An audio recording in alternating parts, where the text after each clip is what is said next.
Bismillahirrahmanirrahim. Assalamualaikum warahmatullahi wabarakatuh. Selamat sejahtera. Apa khabar para pelajar? Kita terus dengan sesi memahami sejarah.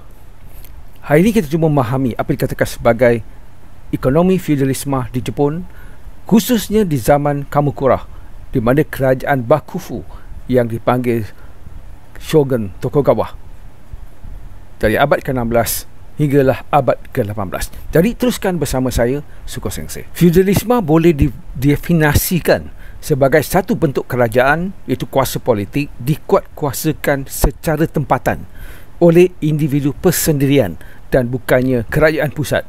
Ini kalau di Jepun pada waktu ini, pada abad ke-16 adalah di bawah pemerintahan Shogun Tokugawa. Melalui satu sistem pemerintahan tentera yang dipanggil Bakufu, di mana raja pada waktu itu punya kerajaannya sendiri yang dipanggil kerajaan Mikado yang berpusat di Kyoto, manakala Shogun Tokugawa berada di Edo yang sekarang ini dikenali sebagai Tokyo.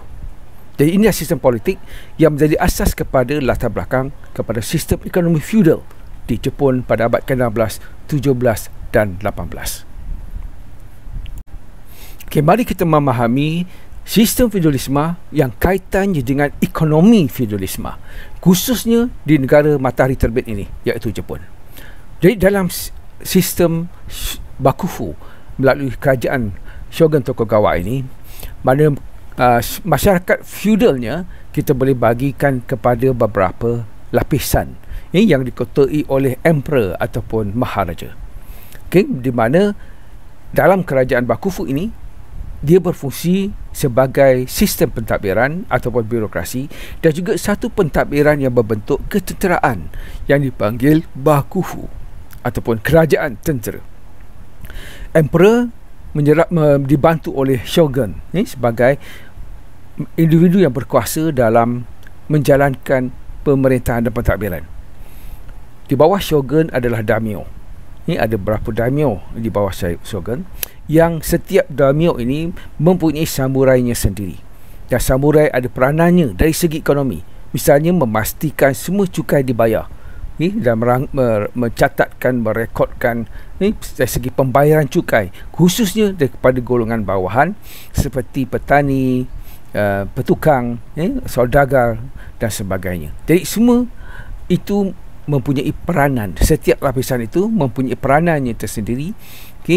Peranannya dari segi politik, peranannya dari segi ekonomi dan peranannya dari segi sosial. Jadi kalau golongan yang bawah ini biasanya mereka adalah tenaga buruh yang membekalkan makanan kepada setiap peringkat daripada samurai, daimyo, shogun dan juga emperor. Jadi semua lapisan ataupun struktur masyarakat Jepun itu mempunyai peranan masing-masing dari segi tugasan yang telah ditetapkan. Ini berdasarkan kepada hierarki di mana mereka berada. Dan ini adalah bersifat semula jadi, di mana mereka dilahirkan sebagai golongan pemerintah ataupun mereka dilahirkan sebagai golongan rakyat biasa, sebagai petani, sebagai artis atau petukang ataupun sebagai saudagar.